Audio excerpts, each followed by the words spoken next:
station working for you. This is WRTV News at 7, streaming now.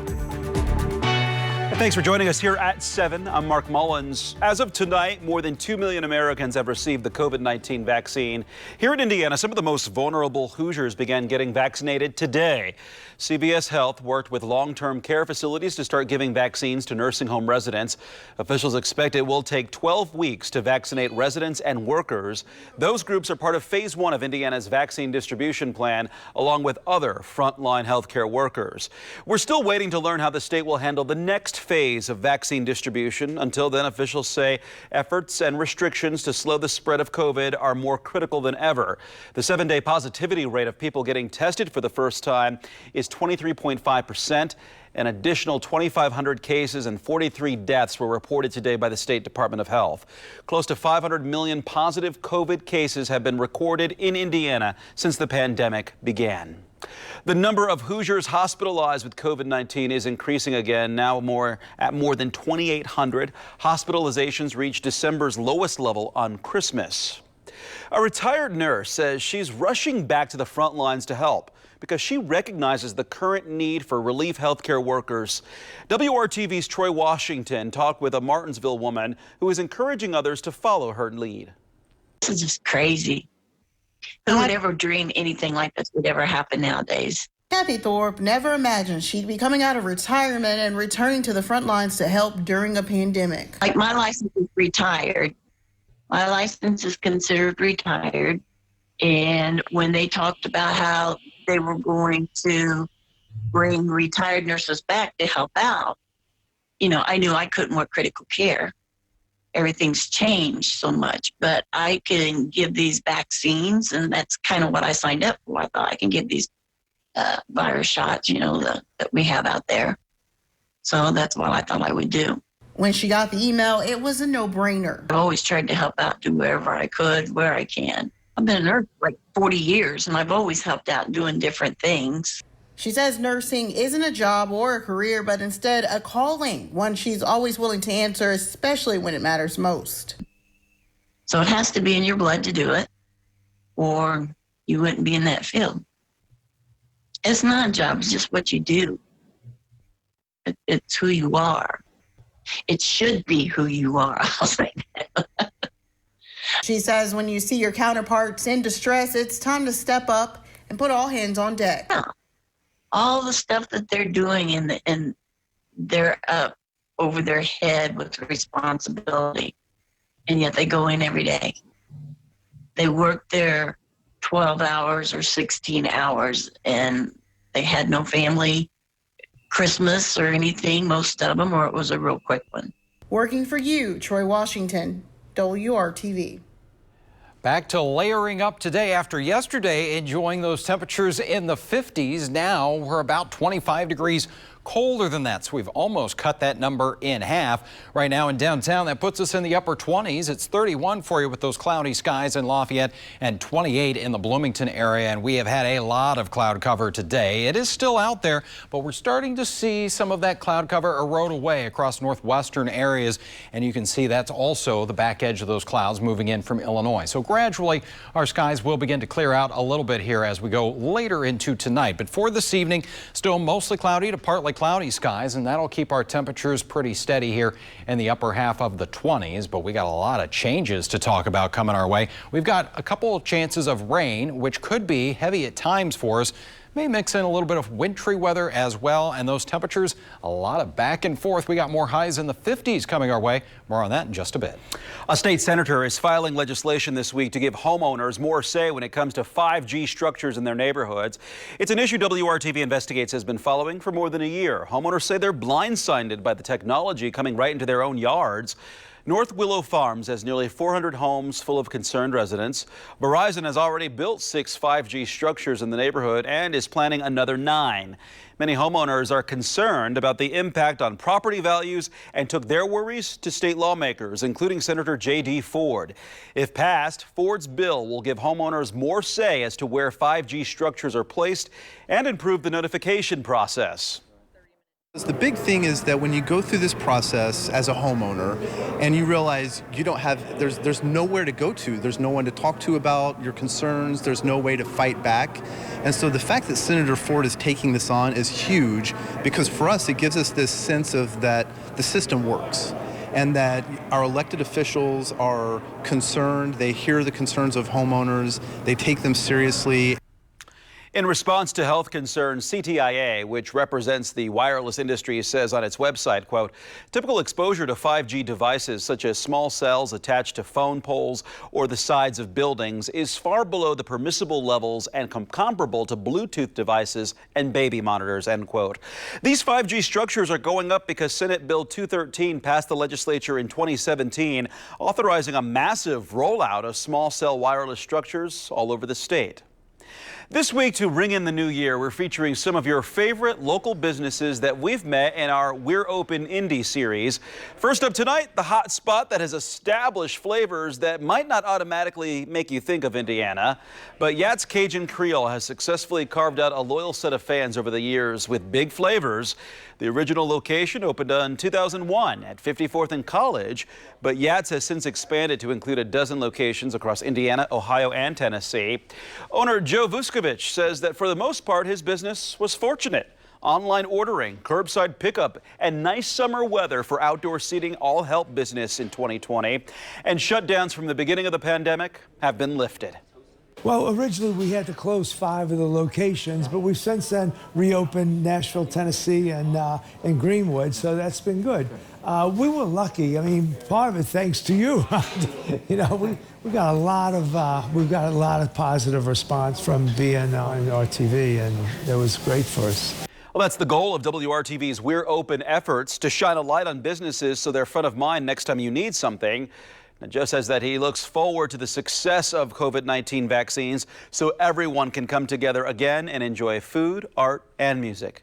He said, we just get through this, it'll be good again. I have faith and optimistic all the time that things are going to be better. And as long as you have optimism, you believe that it's going to be better, you can put up with anything. That's part of the beauty of doing this, where you see people, when you see people are happy, or you see them, or you see them if they're unhappy, you can fix what's wrong. You can find our full feature on Yats, including a link to all of their central Indiana locations, at WRTV.com/open. For 10 months now, businesses across Indiana have faced unbelievable obstacles as they try to survive the pandemic. And just like Yats, many of them have still been able to find success. They're not giving up easily, finding innovative ways to bring in business and harnessing their strength to stay open. Join us this week for our encore special, Inside the COVID Crisis, We're Open. Catch Yats and other favorites at 5 p.m. New Year's Day right here on WRTV. Still ahead here on the news at 7, help is on the way for industries and pandemic support programs, but there's still a chance that Americans will get larger direct payments than last time. But first, an expert explains why this may not be the best year to bite off more than you can chew when it comes to New Year's resolutions. It's just not worth it. It's that time again when people set lofty goals for the new year. But with the stress of the pandemic in mind, some mental health experts suggest a new approach to resolutions in 2021. Mandy Gunther explains in today's Health Minute. Who would have known 2020 was going to test us all? While many resolve to do something new in the new year, 2021 may not be the best time to do that, according to Sophie Lazarus, psychologist with Ohio State's Wexner Medical Center. What happens is we set a really high bar January 1st and we don't meet it and we feel more discouraged. And especially now, we really just don't need that for ourselves. Especially as we say goodbye to a year full of pandemic stress. Lazarus says a reasonable resolution would be to simply try to take better care of ourselves. 3 ways to do that begin with shifting your perspective. Don't focus solely on your hardships. Trying to also bring into this scope of our attention things that we're grateful for, like maybe family, friends, our health, even just kind of a sunny day in the gloominess of winter. center. Next, take time away from technology. Put the phone away, put the computer away, focus on what you're doing.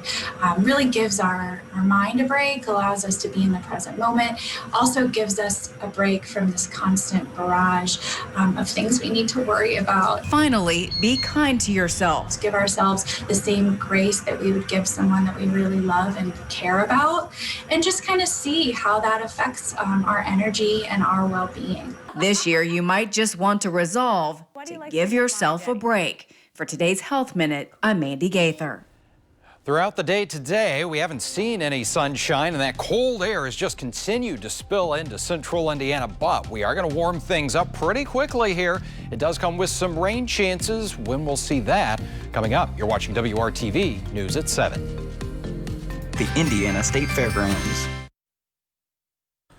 Welcome back. President Trump has signed a second pandemic stimulus package into law, but the push continues to get more money directly to Americans.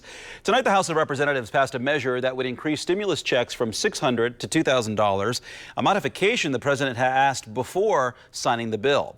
House Republicans blocked a unanimous measure on Christmas Eve, but it received enough support in a regular vote today.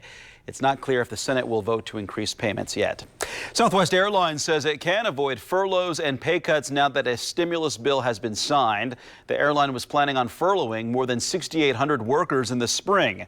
It would have been the first layoffs in the company's 50-year history. The stimulus package gives airlines and contractors $16 billion for worker payroll support. Kyle. Well, a cold night, but a beautiful look here across the Circle City here on our Monday evening, and back to work maybe, but for a short period, I'm sure, as we have the new year coming in later on this week. Right now, we got 28 degrees. It feels like 20, though. The wind's starting to subside a little bit, now under 10 miles per hour, but enough that it still gives us that wind chill in the teens. We got a temperature of 28 for you in Martinsville, 31 in Lafayette right now, and 30 in the Muncie area. We're just a couple degrees warmer. Temperatures tonight, as those clouds start to move on out of here, they're going to slide back into the upper teens to around 20 degrees. Fortunately, we're not going to have much of a breeze as we go into tomorrow morning, so we're not going to have too much of a wind chill that we're going to have to factor in there. But on Tuesday, we start off with some sunshine. The clouds, though, they will quickly build back in here.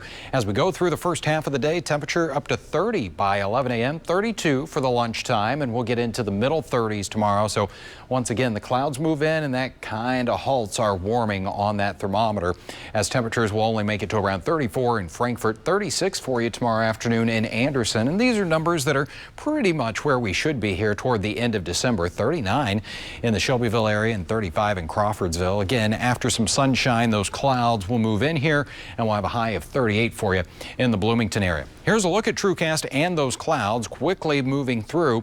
And as we get to Tuesday afternoon, we may see an isolated snow shower, a couple of flurries here that will make their way through. Not expecting any accumulation out of that. It's just kind of the leading edge or nose of that next weather system that's going to be coming in here. More widespread precipitation is expected here on Wednesday and again on Friday. For the most part, looks like we'll be warm enough for rain, but we may see a little wintry mix from time to time. Right now, this is the rain potential, though, through Friday.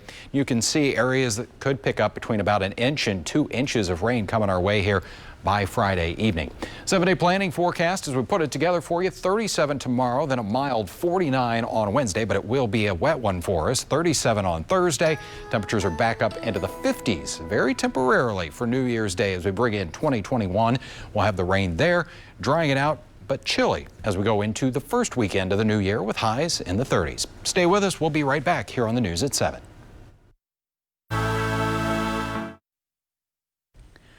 Finally tonight, a thank you from the WRTV family, which is a lot larger than you might think. We're sharing the names and faces of those in front of the camera and behind the camera as well, as we wish you a happy new year.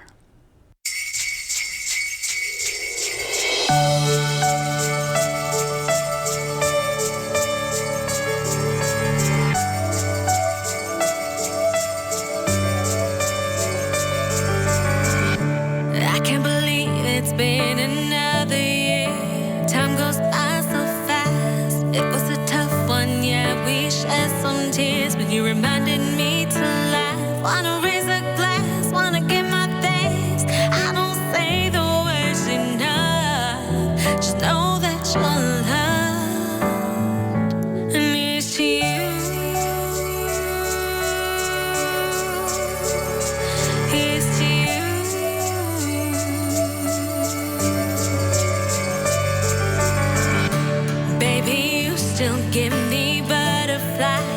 whisper